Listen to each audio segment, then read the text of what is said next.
అటువంటి సుబ్రహ్మణ్యుడిగా భావన చేసి నాగం దగ్గరికి వెళ్ళి ఆ పాము ఉన్నటువంటి పుట్టలో పాలు పోసి వేడుకుంటారు.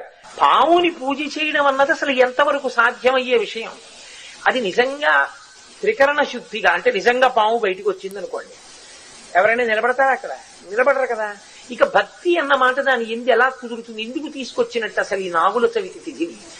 దీనికి ఆంతరమునందు ఒక గొప్ప అభ్యున్నతి కారకం ఉన్నది. దాన్ని పట్టుకోగలిగితే చాలా గొప్ప విషయం.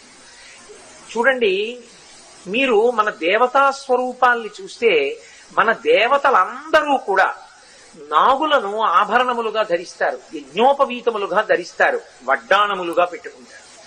మీరు వినాయకుణ్ణి చూడండి, వడ్డాణంగా పావుని పెట్టుకుంటాడు.